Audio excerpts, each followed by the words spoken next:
All right, folks, let's get started.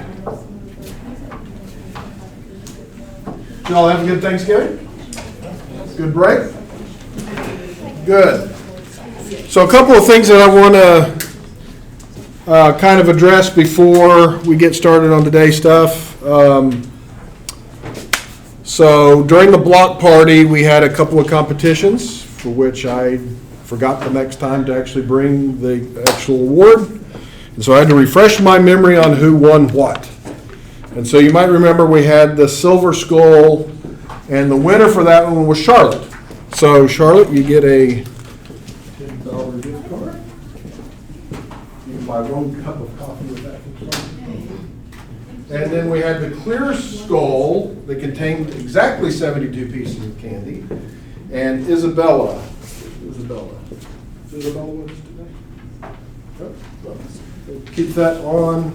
She was the winner of that particular one as well. So we'll make sure that she gets that later.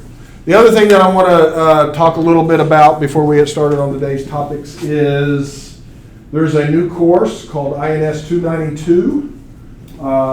It's currently labeled as AI for Social Good. You may be seeing it out on the screens around campus.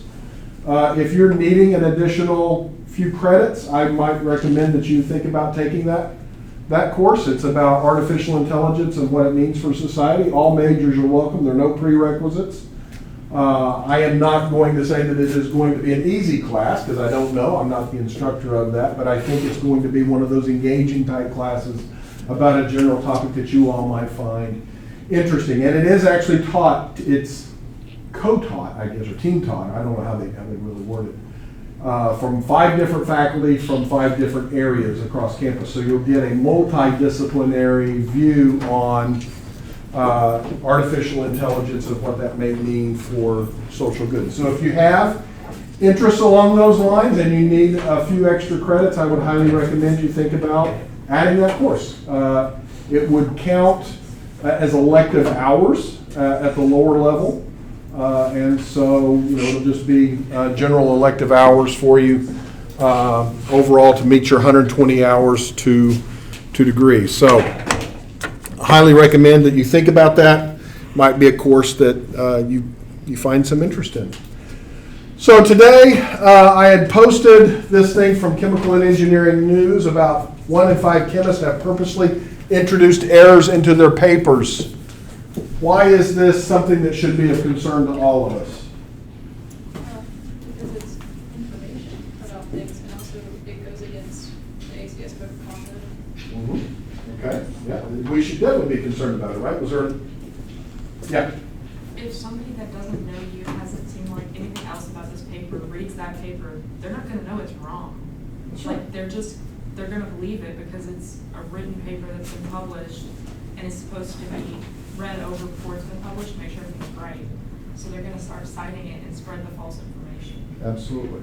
What's the driving force for this? I think it reflects what might be, it reflects the hole in the scientific method that exists around today, which is lying. I mean, it's pretty easy to lie on a paper, especially if you have others to lie on your behalf. And that disrupts the scientific method by, adding in non-well-reviewed materials. Like you have some wrong data sets, and realistically, unless like you were pretty well versed on the material they were talking about, you might not catch it. Right. Okay, good. Who's to blame here? Who has blame in this? Everybody. What do we mean by that? Because the people who wrote it made errors, and there were people who read after it, and they also cited errors as well. So. Okay. All right, fair enough.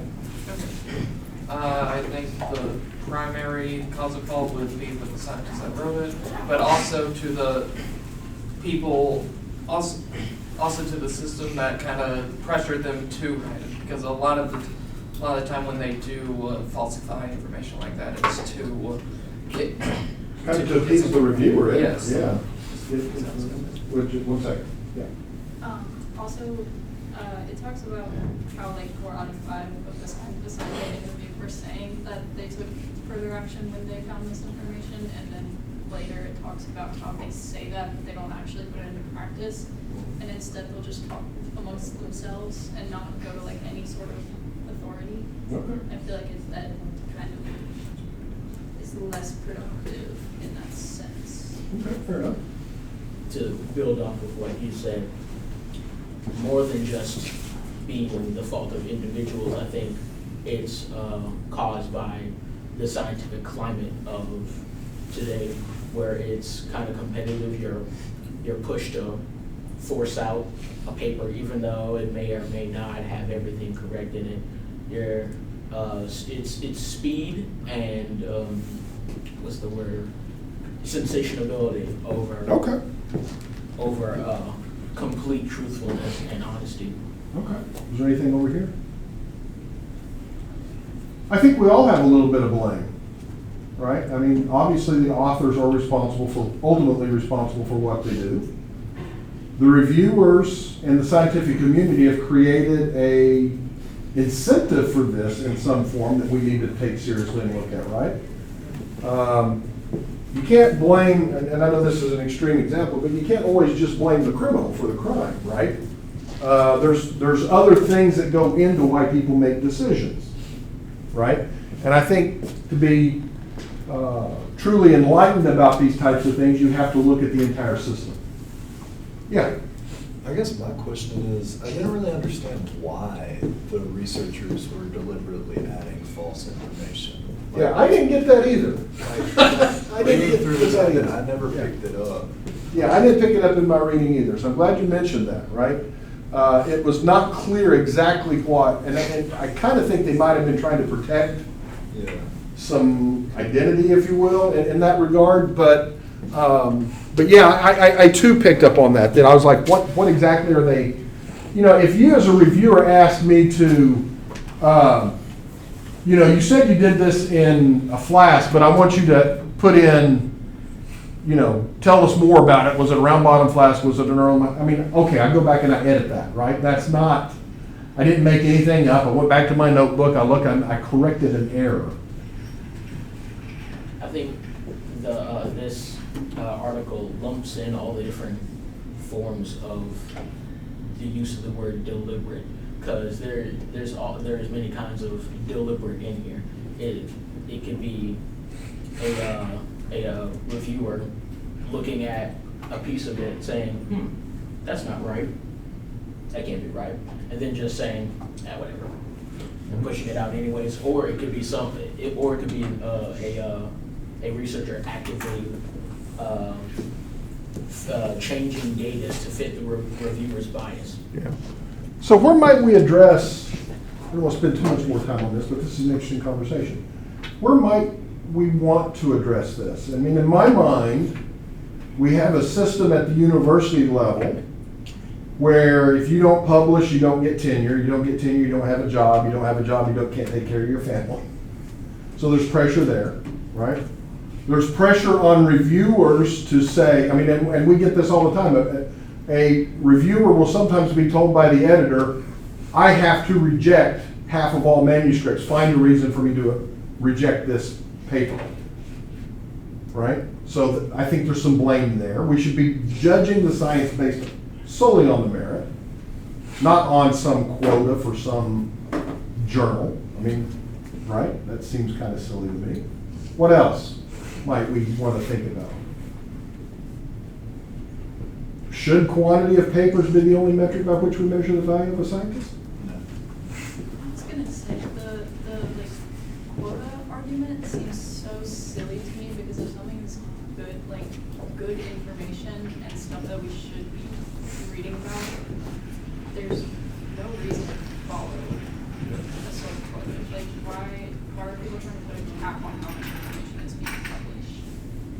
I think that's a fair, and I think that's a holdover. Back in the days when we actually had journals that were printed and bound and actually had to be mailed, you might say, we've only got so many pages, that argument, as far as I'm concerned, is out the window today, right? I mean, we're just talking about a few megabytes of data space in a cloud that seems to be infinite. It's not infinite, but seems to be infinite. You can always add another drive, right? I mean, or whatever. So I think a lot of that is kind of holdover from that. And so, you know, one of the things that I've tried to do this semester was bring to your attention a number of things regarding ethics to help you develop your own ethical North Star as you move forward.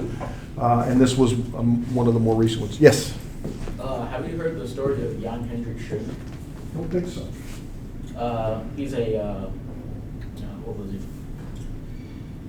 He was a researcher in the superconducting field that falsified a new material and technique used to make very, very efficient superconductors. Mm-hmm. And for years, he was pumping out in high volumes sensational Results? results and Yeah. breakthroughs. And his story shows like how what's the word? Oh, what's the word? I don't know. Just like the tip of the tongue is like to take advantage of, yeah. Okay. How easy it is to take advantage of the system of output Yeah. in the reviewing system, because nobody was looking at his stuff and going, yeah, I should definitely bring this up with somebody, Mhm. because they would look at something wrong and like, oh, maybe it'll just be answered in a future paper. Sure. Is competition a good thing? I think competition is a good thing. Some competition. Some competition is a good thing. I think in some cases, yeah. I agree with the some competition, because oftentimes I feel that people can take it too far. And that's where I was that's what this was leading me into. They are pushing out that false information purely for the sake of speeding things up and trying to get stuff done without fact checking. Yeah. You know, I have to say, I've got a brother-in-law who I adore dearly, but he always says during football season, if you ain't cheating, you ain't winning. And he and I have a lot of disagreements over that. But there are certain things that people will put their ethics aside for to win, and I don't think science is one of them that we should. Actually, I don't think we should in any of them. But science for sure is one of those things that I think we need to think carefully about the system that we've constructed that has led to this hyper competitiveness where to get tenure, to get promoted, to get a job, you feel like you have to be at the top of your game every day. And you got to do good work. You got to have productivity. I'm not arguing against that at all. I think we may have just gone a step a little too far. And we need to start thinking about what it means to bring back a little work-life balance, what it means to be successful. You're always going to have somebody that seems like a superhero that can do everything. They've always existed, they always will, but that does not mean that you have to be in competition with that all the time to where you feel like you need to do something unethical to survive. And so that's what I'm thinking we need to really think about systematic. Okay, I just feel like, especially when I first read this, it was genuinely so insane to me. Like, I can't fathom the fact that people know about that and aren't making it a huge deal, because if ethics should be in one thing and just like being truthful, it should be science, because it dictates how everything in the world functions. Yeah. I just don't understand how, like, especially people who become scientists and have PhDs and all these things, you have to go through so much to get there, and you're still willing to just put out false information for everyone else to read, and you know that you have more knowledge than everybody else, and you're choosing to be deceptive. That's almost like manipulation to me. Almost. I would say it kind of is, They yeah. want money in favor, they're abusing the scientific system to get their way. Last point. I think like these scientists know they're putting out false information. That shows like kind of who they are, and I feel like once people find out like that it's wrong, they're not gonna want to see any more of your work. So like maybe if you have a really good job, but you publish this bad thing and then a bunch of people hate the company you work for because you did that, like, that's gonna show bad on you because you allowed that to happen. Yeah. So like, maybe it's not as good as you think it is because it's really risky. If Good. it reflects bad on you and the company you work for. That's a fair point. That's a fair point. I want you, if anything, there's two things I want you to leave this class with. I want you to leave this class with the confidence to know that you're in the right major, and we've talked about that at various points. I also want you to leave the class, regardless of whether you stand in this major or not, with a developing, and a solidly developing ethical North Star. Okay? You never achieve it, but it is something that you sail towards, something you try to achieve, right? Again, that's why I gave so many examples this semester about these kinds of things, because what we do today will have an impact. And in science, when you write a paper and it's in print, it will be around until civilization ceases to exist, right? I mean, so it can have long-lasting impacts beyond our time on this planet. And so I think we should all take that very, very seriously. So that's what I wanted to say with regard to that. I wanted to spend a little bit of time talking about, before we get into my travels, I wanted to spend a little bit of time about final exam week that's coming up. We do not have a final exam in this class. This is the last class. I'm going to miss you all. Hope you miss me. But you can always feel free to come by and talk, of course.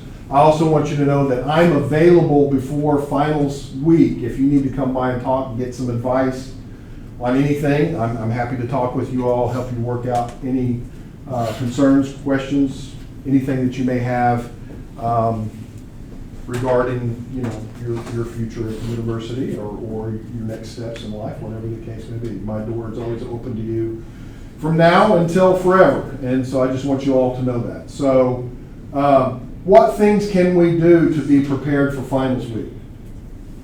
Rest. Rest? You do need to be rested. Okay? That's a fair point. Make sure that you're not overextending yourself. Be rested. It's hard to perform when you're dead tired, right? Kind of take breaks after every so long of studying. Okay, what would you recommend? I normally study for about 45 minutes to an hour, then take about a 15-minute break. Yeah.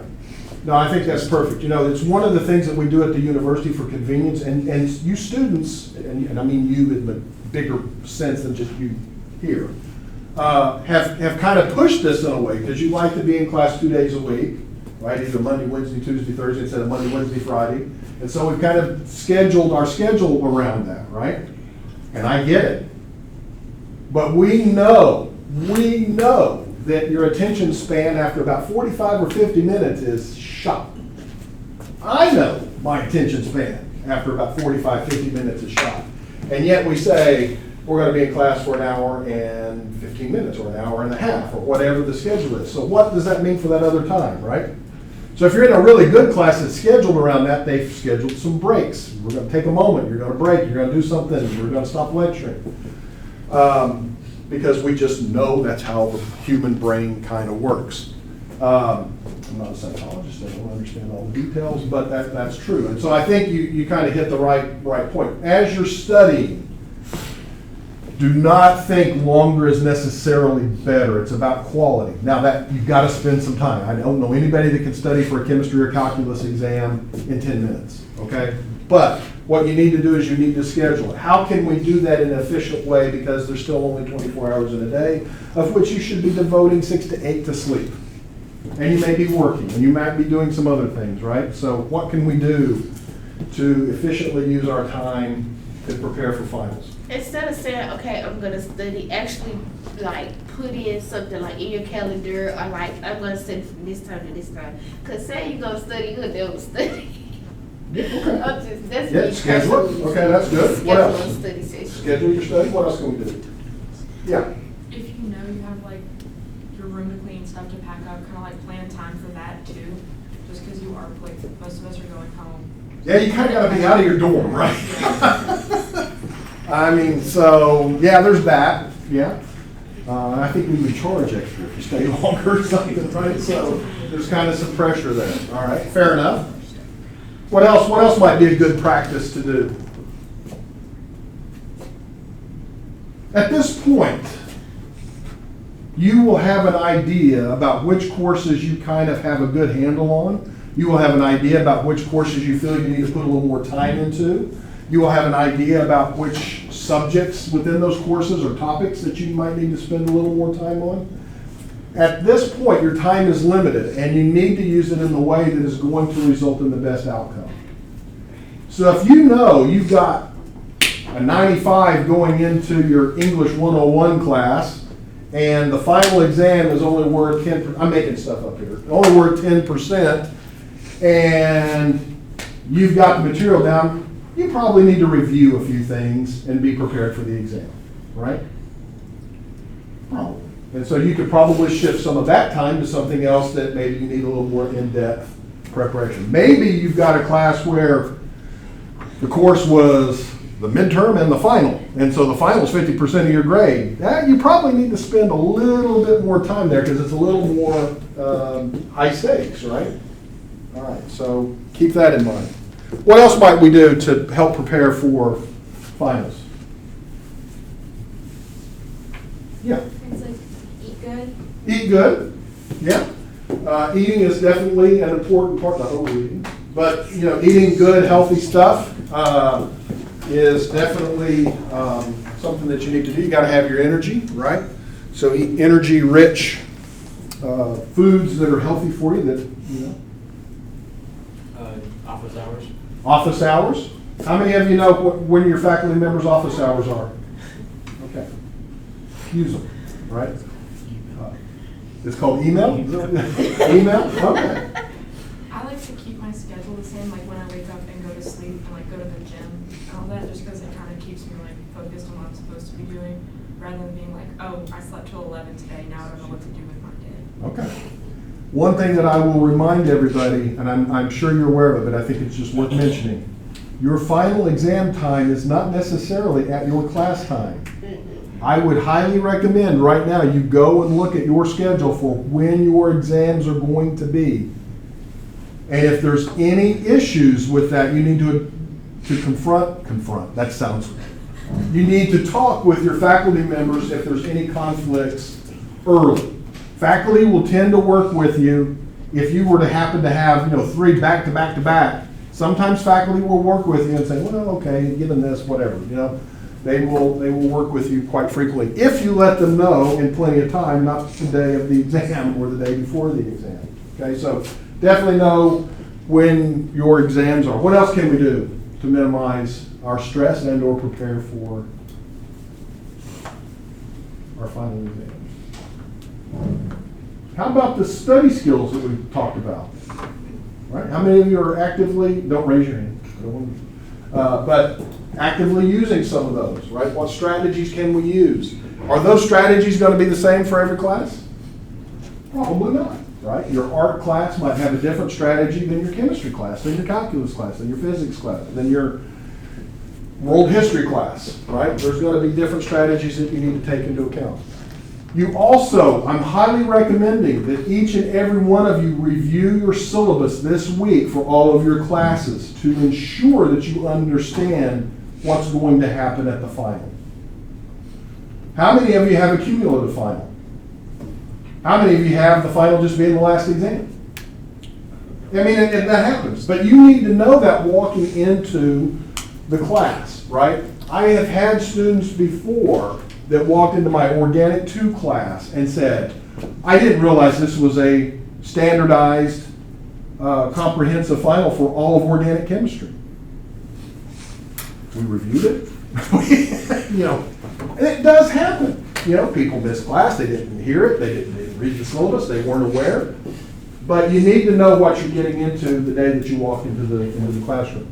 You need to know what materials you're going to be allowed to have on the final. How many people in here know exactly what's going to be allowed on the final exams? Okay.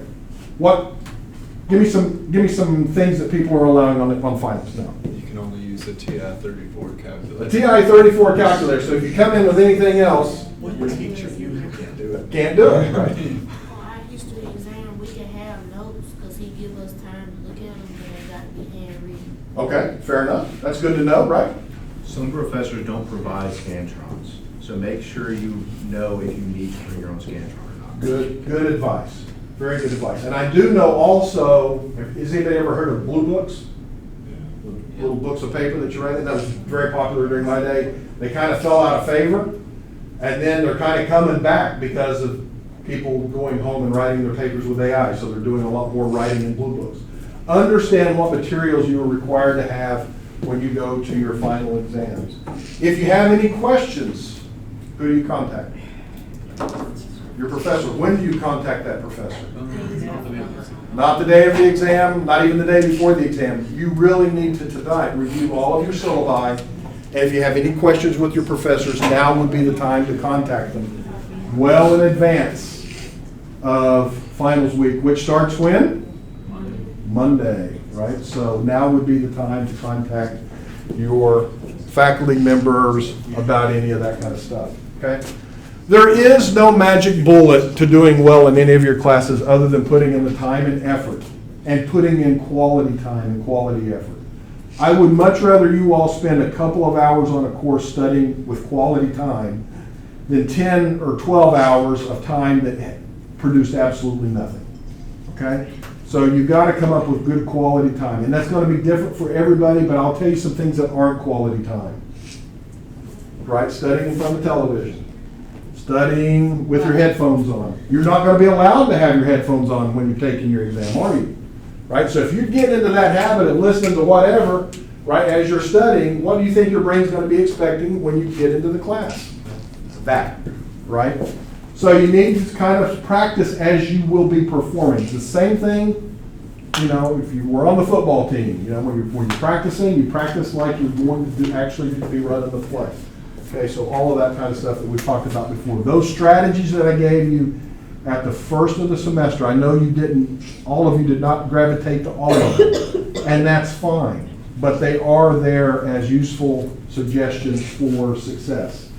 And so think very carefully about the things that you learned from our talks about Yancey McGuire's learning strategies inventory, the examples that I gave you from Professor Labirco.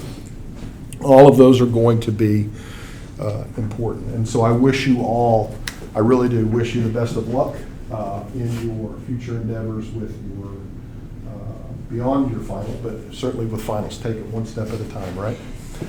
So I did want to finish off by talking a little bit about my trip to Germany. I was on a Fulbright fellowship for 2 weeks, spent 2 weeks in Germany. Talked with you a little bit about that. I got some pictures to show you. I want to kind of give you some background there. I did miss you all for 2 weeks, believe it or not. But I had pushed all of the things I was going to have people come and visit with you on during that time because I knew I was going to be gone. And so who all did you hear from? You heard from Career Services, right? Y'all, hopefully you found that useful. Counseling Services came and talked to you. And then what else? The Nationally Competitive Scholarship people, right?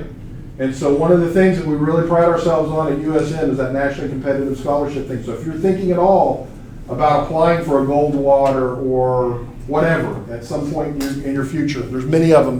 They talk to you about them. Definitely get in touch with them. I think each and every one of you could be competitive for one or more of those scholarship opportunities. Even if you are on a full ride and you're like, I don't need the money. The full ride that you get from the University of Southern Mississippi does not look as good on your resume as I was a Goldwater scholar. You can actually become a Goldwater scholar and not get any of the money from it, okay? So that award is a prestigious thing. So keep that in mind, even if you're like, I don't need the money. That's fine. I highly recommend and encourage you to apply for nationally competitive scholarships because they will go a long way to help you in your future career. Even sometimes just the application process will help you out in many ways. So, talk about Fulbright Germany. So, it was an interesting trip. I left the Saturday before, right after the last class you all had with me, right after, and there was this little thing called the government shutdown. And I was in New Orleans getting ready to get on my flight, and they came on and said, our flight has been delayed. And my flight got delayed by 4 hours, and I missed my connecting flight in Newark, New Jersey, which meant I spent my first night not on a plane heading to Berlin, but in an IHG hotel, drinking not a German beer, waiting for my next flight the following day. So I actually got delayed. I did not get my first day in Berlin, which was supposed to be a free day in Berlin to go explore. And so I was kind of bummed out about that, and I ended up getting there even late. So I got there by about 10 a.m. German time, when the whole thing started at about 9 a.m. So I missed about an hour of the program. But I was glad to get there. My luggage made it there with me. And the people at Fulbright Germany were very understanding and very, I felt like I was taken good care of. Let me put it to you that way. They contacted me by email and by text. Are you here yet? Are you here yet? What can we do? And so that was really great. And so you can see me right here. I am extremely tired. I just got off the plane. I made it to Berlin. I got into a cab. I made it to the hotel. I dropped my stuff off. I do have to admit I was a little grungy, so I did wash my hair before I met with the group. But this was the group of people that I was with the entire 2 weeks while I was in Berlin. The lady who you can just barely see back here, that's Caroline. She was actually the host that put all of this together with the Fulbright organization. And I do have to say, I graduated from the University of Arkansas from the Fulbright College of Arts and Sciences. J. William Fulbright was a senator from Arkansas, and all of this is named after him because he believed that international relations through exchange of students and ideas was an important thing to do. And so here we are in the Platz in Berlin. Off to the back there is the University of Humboldt. Humboldt University is there, and we were taking the first day we were kind of given a bus tour through Berlin. And one of the things that I think is so interesting about the German take on history, they do not shy away from what happened during World War II. It was interesting as we were taking that entire bus tour through Berlin, where they were pointing out where the Allies had bombed and what had remained, and they were talking about the Nazi situation. I mean, it was kind of eye-opening because I don't know if that had been us as Americans, if we would have taken that kind of ownership of the history. I have to admit. And then one of the things that's just right behind here was this. This is actually a monument to go see. It is literally a piece of glass in the ground. Can anybody tell me what they think they're seeing there? Bookshelves. Yes, those are bookshelves on a university campus. Those are real bookshelves underneath that glass. What do you notice about those bookshelves? They're all empty. What do you think this represents? The book burnings. That is right. This is a reminder of the book burnings that happened during that time period in history. So is that like where it happened? Yes, very close. I don't know if it's exactly that spot, but yes, in that part of Berlin is where the pictures that you've seen in your history books where the book burnings took place, that's where that all happened, in that general area. And as you can see, somebody had laid down a rose or whatever, and people come by and actually pay kind of homage to that, if you will. I guess that's the right word. But this was my first kind of introduction in Berlin. Was on a bus going around. We had a professional tour guide telling us all the things that were going on. Each and every one of these people are at a different institution from across the United States. We had some who were from R1 institutions like ours, which are research institutions. We had some that were from much smaller private institutions, and then we had some who were from community colleges that were all coming together to learn about the German educational system and how we might encourage our students to benefit from some of the German education systems. And we'll talk a little bit more about that later. But I kind of joke in a way, but it took this type of an event to get people from the United States together. Right? I would have never met any of these people, and I certainly wouldn't have ever met any of these community college people. I learned a lot about the community college system and what they were doing in terms of international education, and it's really impressive across the country, had it not been for this trip to Germany. So I'm very thankful in that regard. All right. So again, this is the bus tour, the first day in Berlin, first days in Berlin, if you will. Anybody know what this structure is? That is the TV tower. I can't pronounce it in German, but it's the TV tower.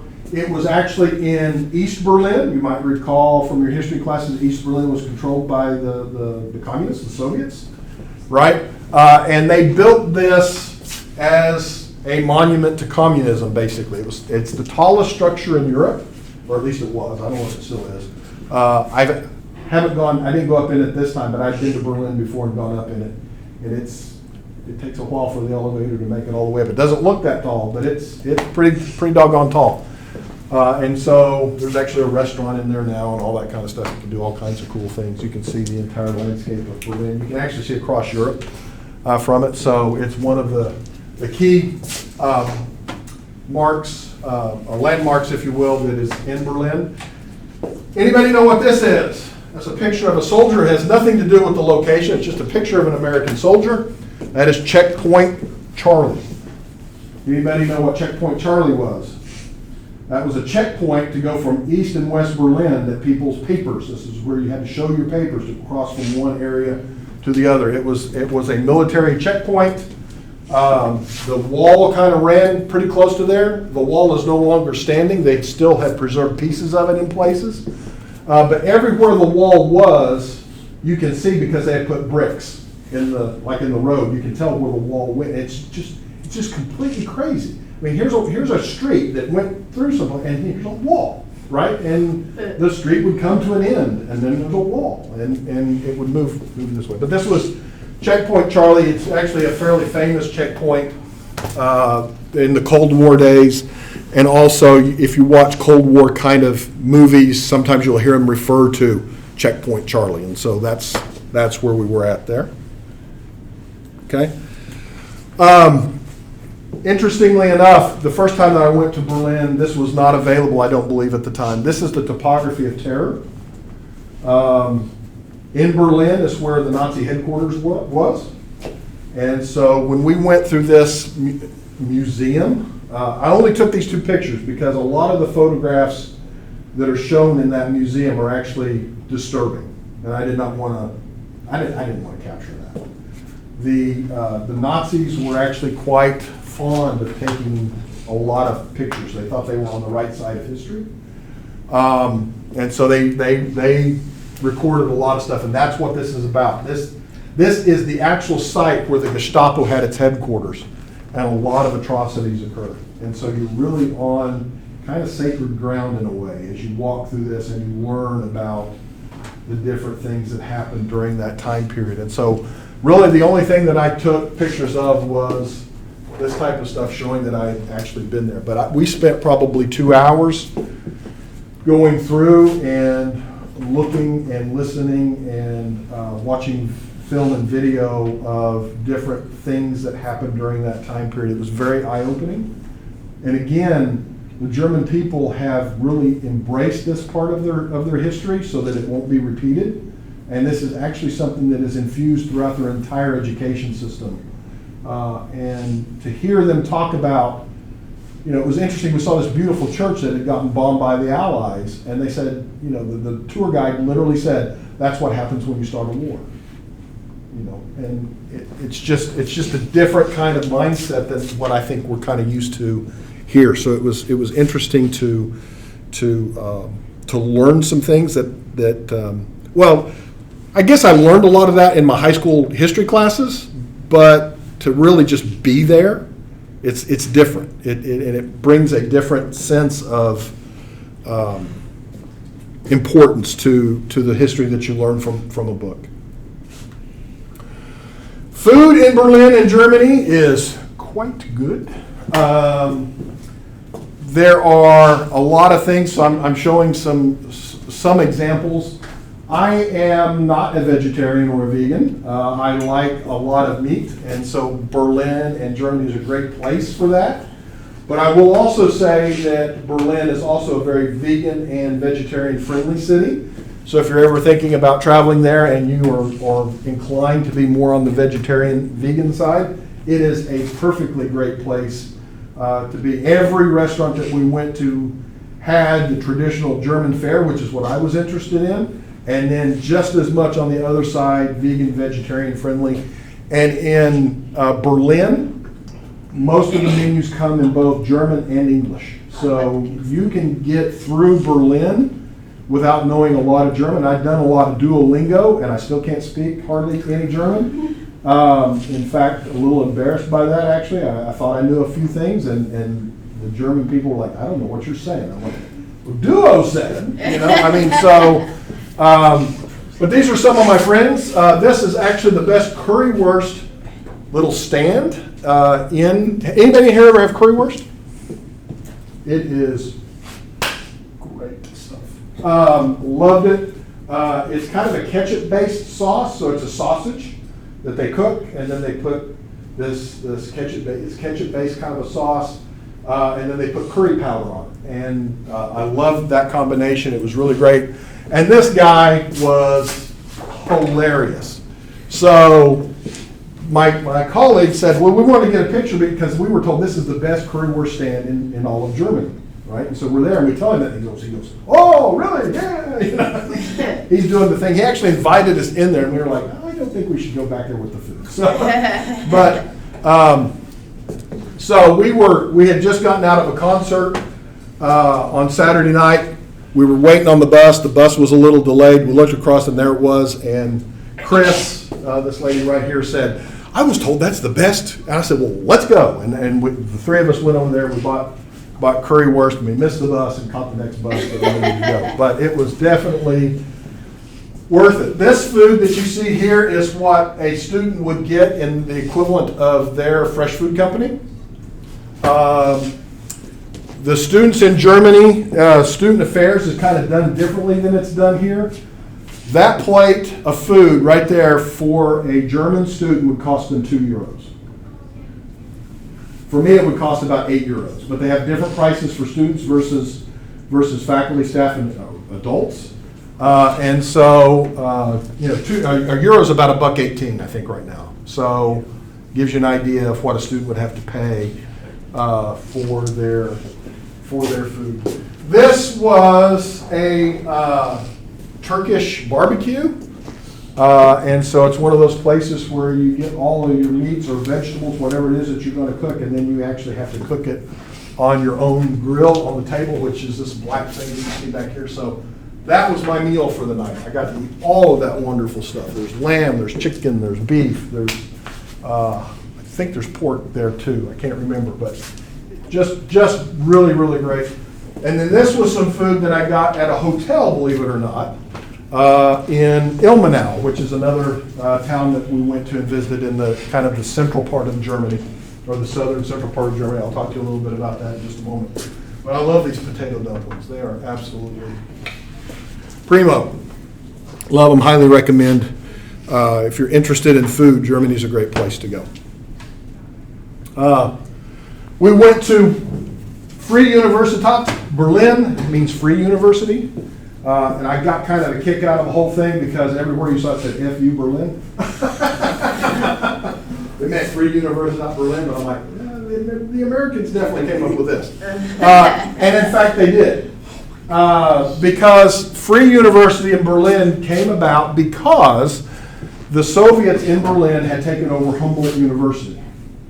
And the faculty there were being constrained as to what they could teach and how they could teach. And they got fed up with it. And so they went to the American general, I forget who it was, and said, we need to create a new university. And they found some land outside of, just slightly outside of the main city of Berlin, which is with us, and they created what's called Free Universität Berlin. And you can understand why they said free university. That was the whole thing. But I have to think that the FU stuff came up in, we'll show the Soviets, right? We'll do it that way. But this is the main building. It's called the Rust Building. It was designed to rust to a point and then stop. And so it had this minimalist maintenance kind of facade. And so it was there. And then this is a monument to students. It was kind of eerie to learn about, but there was a night at some point where students were rounded up and taken off to Siberia for their activities. You know, they were talking about freedom, and they were talking about this and talking about that, and they were taken off. And Siberia is not a great place to be taken off to, right? And so these students were literally taken without trial for their political activities to Siberia, and that is a monument to all of those students who were taken and never returned. To the best of my knowledge, from what I was told while we were there, none of those students ever came back. So ultimately, they were put in labor camps or something like that for their political views. And so definitely something that ought to move everybody, right? I mean, a student should be able to say and think, and whether it's controversial or not, right? We should be able to have free expression of ideas. But that was not what happened during the Cold War. And it was, there is a monument there to it. I don't know who put that monument together. I don't know how you get a bunch of students out of that monument. I'm not an artist. But that's what the monument is for. Okay? So here's a map of Germany. This is another map of Germany, but here we are, right here. You can see Europe, and there's the German area. There's where I was at in Berlin. The central part of Germany right here is what I'm trying to show over here. And where did I highlight? Oh, here we are, highlighted. That's Ilmenau. So we took a train for Berlin. It took about 2.5 hours to get to Ilmenau. The train went about, I think, 230 kilometers per hour at some point. So about 200 miles per hour, pretty fast train. Got there without any problems. We didn't have any issues. Actually, we got to Erfurt, which is the capital of Thuringia, which is the state that Ilmenau is in. I think I'm pronouncing that right, Thuringia. And then we were shuttled to Ilmenau, where there is a technical university. And it turns out that in Germany, you actually have 3 different types of universities. You have universities of applied sciences, you have technical universities, and then you have traditional universities. And I went to one of the technical universities. I went to TU Ilmenau, which would have had your engineering and those kinds of things. But here are some pictures. So this is kind of in the central part of Germany. They kind of describe this as being kind of like the Mississippi of Germany in a lot of ways, kind of rural. Not a lot of people there are, I mean, some people, especially around the university, are bilingual, but there are a lot of German people there who are not bilingual. And so that made it kind of interesting. I think I kind of ticked somebody off one day when we were in a restaurant inadvertently, because I couldn't understand what he was saying. He was saying something to me, and I was like, I don't know what you're saying. And so I had to have an interpreter come in and help with some of that. So, but, you know, you can see the nice rolling hills. It was very beautiful. This is just outside of my hotel room there. This is at night in their downtown district. The city's about 40,000, so it's kind of like a Hattiesburg in a lot of ways. They've preserved the old downtown part of Ilmenau. It's pretty much the way it was 300 years ago, more or less. That part of Germany survived the bombing raids. That area was not heavily bombed, but this would have been in the old eastern part of Germany. So our host that was there when we were in Ilmenau, her grandfather had a property that the fence that separated East and West Germany from that was there, ran through his property. And she later found out that her grandfather's best friend actually worked for the Stasi and was his best friend by order of the communist government because he needed to be spied on. So his longtime friend that he thought was his best buddy was actually a spy. And they learned that after the fall of the Berlin Wall. We did ask her, because she grew up there during that time period, and we did ask her, what was the first thing you all did as a family when the wall came down? Can anybody guess what it was? They went to the west and went to McDonald's. They didn't care. They didn't get it. Went to the west and went to McDonald's. You gotta go? Can you just put your name in? You got that on? So I thought that was kind of interesting. You know, one of the first things that they did was go to McDonald's. And she said they went to McDonald's and she actually bought, her meal and had fries. And she said even though we had fries, it was just different.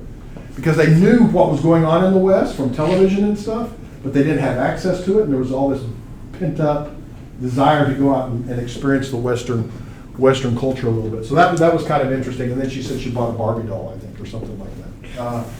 This was actually a church in Immanal we had access to. This was actually a tour guide that took us through Immanal. And she actually spent time in America, so she spoke extremely good English. She was actually married to an American at one point and lived in North Carolina, actually. And so we actually had some common conversations there because my wife is from North Carolina, and so we just kind of chatted about North Carolina for a little bit. But you can see the beautiful organ in the back. And even though this was controlled by the Soviet Union, basically at that time, the DDR, they allowed the churches to remain and exist and stay in the state that they were in, which was kind of interesting. And so while this church doesn't get a lot of use, they have preserved it as part of their heritage and history, which I found quite interesting. One of the cool things we got to do while we were in Immanal is an area that has a rich history in glass blowing, doing things with glass. In fact, built up a significant industry there in making things out of glass for various reasons. And so, interestingly enough, it is believed that Immanal, or actually a town just outside of Immanal, but that region, is where the first Christmas bulb was invented. They call it a Christmas bauble, right? And so we actually got to go into a museum where they have a lot of glass things to show. I mean, you can see it here. All of these things were made by the craftsmen there at the place, including these elaborate statues, these little figurines out of glass. You know, that was like, I don't know, 12 or 1,300 euros to buy that. I did not come home with one of those. I did not. This Christmas tree actually, with all of the glass bulbs on it, you can't see it here, but this is actually a thing that tells you what, you could buy that whole tree pre-lit with all bulbs on it, everything for 4,500 euro. So that's about what, $5,000, something like that, maybe a little more than $5,000. But we got to get one of these. We got to pick some colors that went into it, and then we actually got to blow our own Christmas bauble, and that's what is on my Christmas tree right now.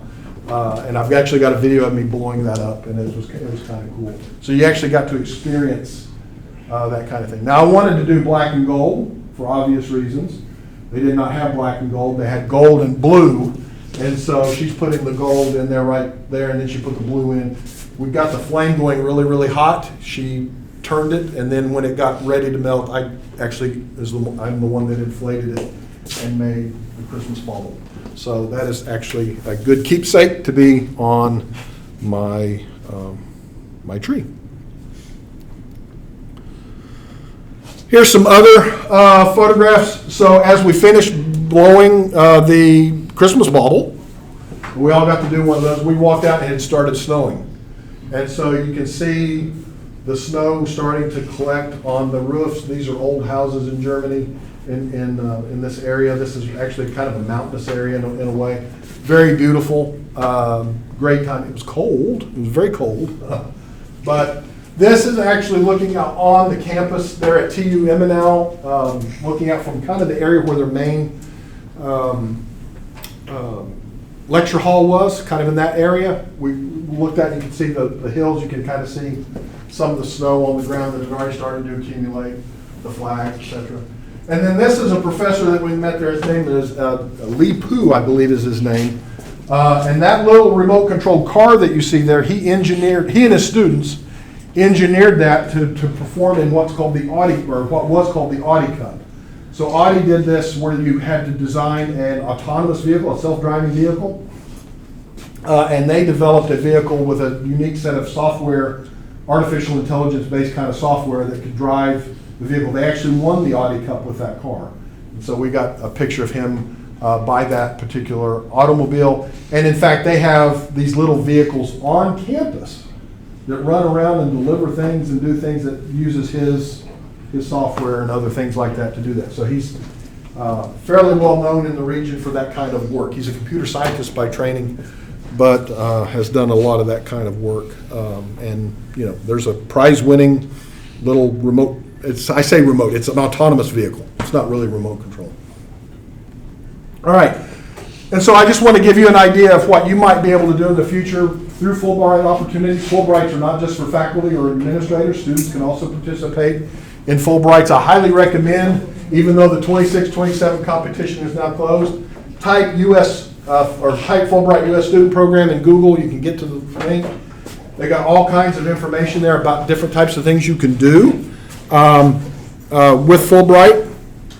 And one of the things you can do through Germany, English Teaching Assistant Award. When you graduate from the university, if you want to take a gap year, and I know a lot of you think about those types of things, and you want to do it in Europe, think about the possibility of a Fulbright, because you could actually go and teach English as an English teaching assistant for a period of time and get paid and enjoy Germany or some other European country. I picked on Germany because I went to Germany, right? So there are many types of awards. So they give out 100 of these English teaching assistant awards. You could be competitive for that. They have some open study. They're always looking for people to come and do graduate work. One of the things you can do in Germany that you cannot do in the United States when you graduate, if you want to do a master's program, you can go do the master's program for free.